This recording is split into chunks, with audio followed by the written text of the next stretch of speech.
Good day. Here are the stories for the Manila Times for New Year's Eve, December 31, 2021.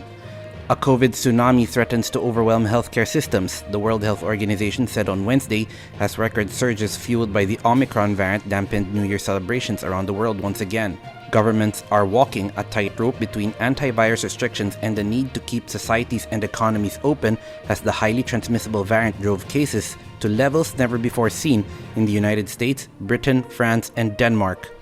The blistering surge was illustrated by Agence France-Presse's tally of 6.55 million new infections reported globally in the week ending on Tuesday, the highest the figure has been since the WHO declared the COVID-19 a pandemic in March of 2020. The Philippines has reported only 4 Omicron cases, but health officials are trying to prevent a new surge of the Delta variant after COVID infections rose significantly on Wednesday.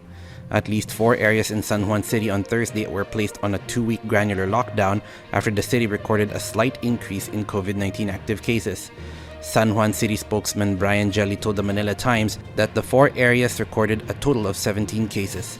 Barangay Addition Hills had 3 cases, 2 undisclosed residential neighborhoods in Little Baguio had 9, and Barangay Ermitaño had 5. Health, infrastructure, and education-related programs got the biggest share of the 5.024 trillion peso national budget for 2022 as the government prioritized all efforts that will push COVID-19 response and resiliency. The spending measure, the last under the administration of President Rodrigo Duterte, was signed by the President in a ceremony in Malacanang on Thursday attended by members of the Senate and the House of Representatives. In his speech, Duterte said the passage of the General Appropriations Act will cement this administration's legacy for real change for future generations guided by the 3 main pillars of building resiliency amid the pandemic, sustaining the momentum toward recovery, and continuing the legacy of infrastructure development.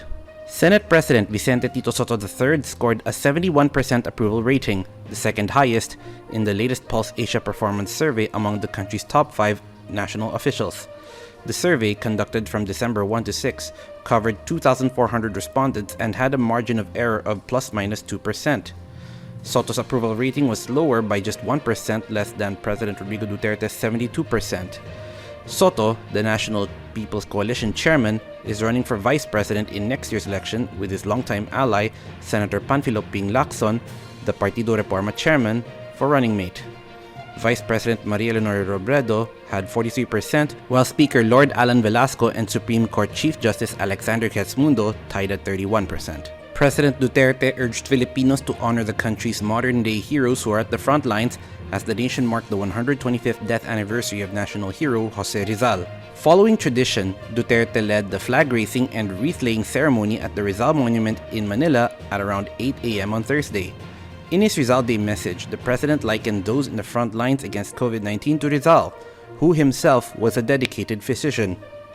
Over to business, the Bangko Sentral ng Pilipinas said the country's international investment position was at $21.1 billion worth of net external liabilities at the end of September this year.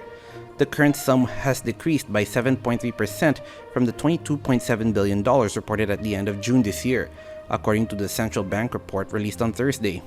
During the review period, the external financial liabilities were sustained by increases in the stock of residents' other investments, reserve assets held by the BSP, and direct investments. Topping sports, we look back at the top 10 sports stories of the year. From Heidi Lindiaz winning the first Olympic gold medal in Philippine sports history to the Obiedna Patafa saga, these were what defined the Philippine sports scene in 2021. Stephen Kuun-Hieng and Vanny Biernas are today's front-page columnists.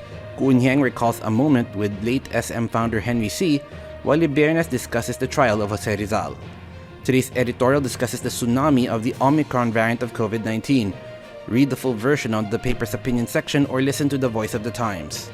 For more news and information, get a copy of the Manila Times on print, subscribe to its digital edition, or log on to www.manilatimes.net. Follow us on Twitter, Facebook, or Instagram, and keep up with the Times. On behalf of the Manila Times, this is Eric John Seco reporting. Have a safe New Year's Eve.